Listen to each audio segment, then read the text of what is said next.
எல்லோரும் நல்லா இருக்கீங்களா? இன்றைக்கான பதிவு, வாழ்க்கையை நேசிக்கிறீர்களா? அப்படியானால் நேரத்தை வீணடிக்காதீர். ஏனென்றால் நேரத்தால் வாழ்க்கை கட்டப்பட்டு உள்ளது. நேரத்தால் தான் வாழ்க்கை நமக்கு கட்டப்பட்டு இருக்குது. அதை எவ்வளோ தூரம் பயன்படுத்துகிறோம் நம்ம வாழ்க்கையில் தான் முக்கியம். அதாவது நம்ம நேரத்தை பயன்படுத்த கற்றுக்கொள்ளணும். இல்லை என்றால் அது உங்களை கடந்து போகும். பார்த்துக்கோங்க.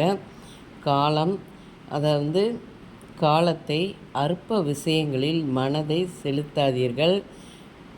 விலை மதிக்க முடியாதது எதுனா காலம்தான்.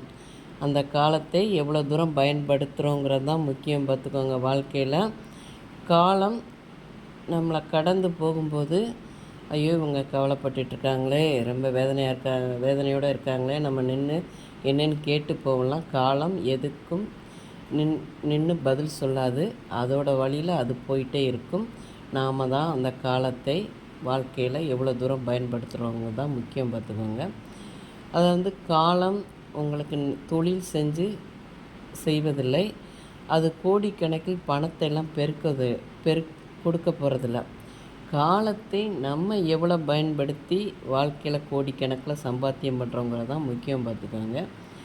இன்று காலத்தை பயனுள்ளதாக பயன்படுத்தினால் நாளைக்கு அது பெரும் சக்தியாக உருவெடுக்கும். பார்த்துக்கோங்க. காலத்தை வீணடிக்காதீர்கள். வேணால் வாழ்க்கைக்கு நம்ம ஒரு பெரிய இடத்தை அடையணும்னா அந்த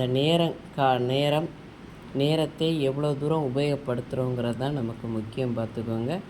நல்ல முறையில் நம்ம அதை உபயோகப்படுத்தி வாழ்க்கையில் வெற்றி அடையணும். இந்த பதிவு உங்களுக்கு பிடிச்சிருந்தால் பார்வதி வீட்டு சமையலுக்கு ஆதரவு கொடுங்க. ஓம் சாய்ராம்.